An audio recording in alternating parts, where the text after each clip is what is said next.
Hey guys, welcome back to the channel. And Thursday afternoon, I was watching this. No, sorry, Friday afternoon. Today is Sunday. Friday afternoon, I was watching this film, Heat, which is supposed to be an acting classic from 1995. I've heard about this movie a lot. Never got the chance to watch it. I've been meaning to watch it for a very, very, very long time. Every time there are certain movies which I put off watching, and then it becomes a year, it becomes 2 years. Just happens. It's like not movies that I really want to watch, like on the top tier, but like second or third tier of importance for me watching, and this somehow just slipped off the radar for the longest time. I remember it was in the theaters when I was around 19, around that age, and I wanted to go in and I couldn't go in.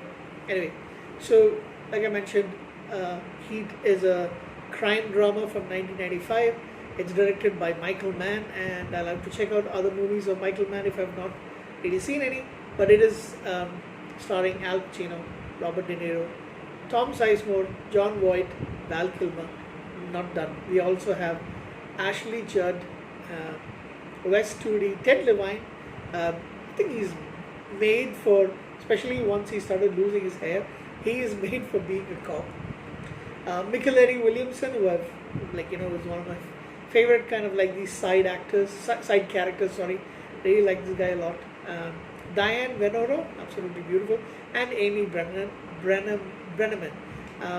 who went on to star in her television series called Judging Amy, which was shown here in India on the Hallmark channel way back in the 2000s. Early 2000s, I guess. I remember watching a couple of episodes. It wasn't something that I wanted to watch too much of, and she's also known for her the movie that I remember her in is Daylight, and then she was in Frasier for a little bit as well. So the movie is considered to be an acting classic by Pacino and De Niro because they play off against each other, and despite their the fact that both of them are roughly around the same time being these big movie stars and big actors, this is the only movie that they've actually been in together. I'm guessing that's what they were saying. This is the first time they've actually been together in a movie, on screen rather. And De Niro plays Neil McCauley, who is a professional thief, a very violent man based in Los Angeles, and his team is being hunted, I would say. They tried to bring him to justice by the LAPD lieutenant, Vincent Hanna, and his team. Vincent Hanna is played by Robert De Niro. By Al Pacino. So I actually would have thought it would have been the other way around. Like I said, I don't really know this movie too much about this film, but I actually thought Pacino makes a great, because of The Godfather, he would have made a better villain, I guess, but I think De Niro is no slouch in that matter. They both are, in this movie they've got a lot of respect for each other, but of course Hannah wants to take down Macaulay.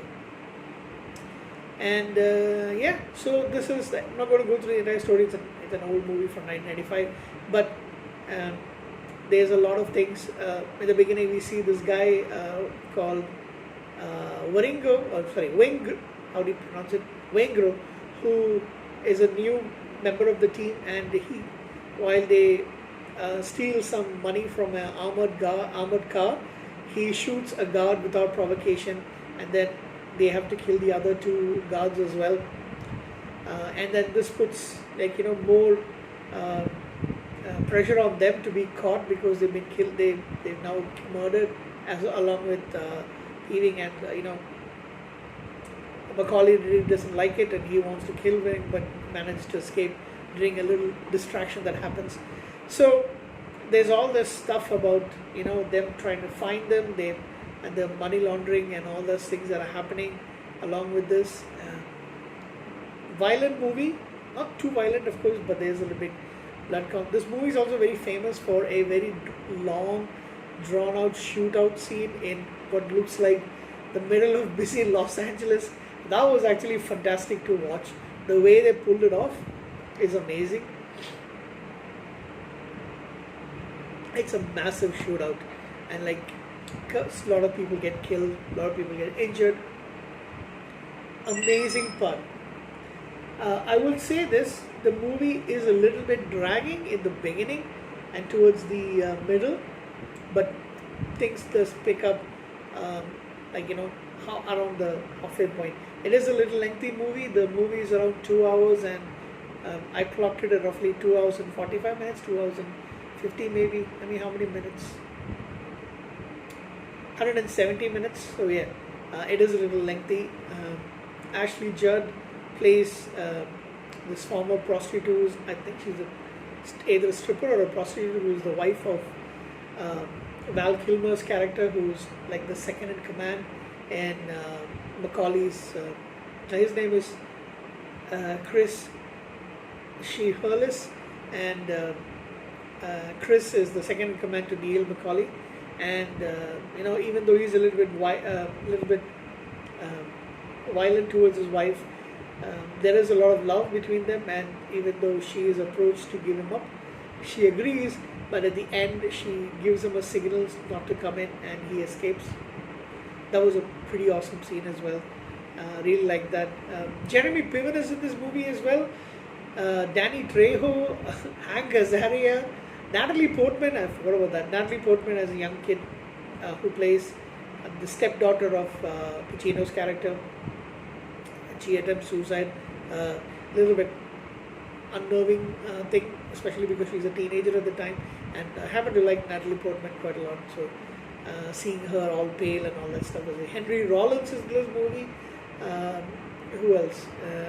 Jeremy Piven, I think I already mentioned him. Todd Loke, who plays Richard Torrena, and Xander Berkeley. A lot of actors who I've seen, especially the supporting characters, are very, very prominent in the 90s and the 2000s especially, and even maybe up to the 80s as well. John Voight, another actor who's big name, later became a supporting actor. And Diane Venora, I really don't know.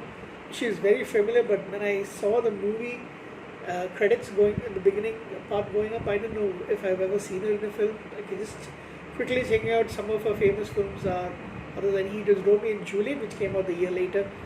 The Jackal, that's probably where I know her from. The Insider and Hamlet. So I'll have to check out if I actually see. Oh yeah, I do remember who she is now. Yeah, it's a really good film. It's like I said, it's one of those cop films with a lot of shouting, with a lot of gun violence. The violence and stuff is pretty good, but it doesn't go overboard like some of the movies do, and I think it's really effective. However, I would not give this more than 7.5 out of 10, with one exception. I'll mention that towards the end, which is something that's very famous. Overall, I'll give this movie a 7.5. It is a little difficult to get through the first half, and then it's like I was riveted completely. The thing that I want to mention about is the scene in which both of them go and get a cup of coffee, which is imitated quite a bit in the fact that this is a scene of two icons and legends in the acting industry, speaking to each other. And towards the end also, like, they have the shootout, and then finally Macaulay is killed, and as he's dying, Hannah holds his hand as when he just passes away. But that scene in the coffee shop is something that's imitated and talked about quite a lot, and yeah, it's amazing to see the original one. That is something which is just oozes a lot of charisma, and it's like you're completely transfixed by it. So that's my two bits about this film, Heat, and the movie made 187.4 million at the box office. I don't know how much that is in current times. 60 million budget. Yep. It's a must watch. It's a must have. I am going to be watching this movie again. Like I did mention, that first part was a little difficult to get through for me, dragging a little bit. So I would not suggest having a large meal before watching this movie. All right, so that's it for me. But Heat 7.5 out of 10. But for those two actors, 10 out of 10. Thank you. Bye.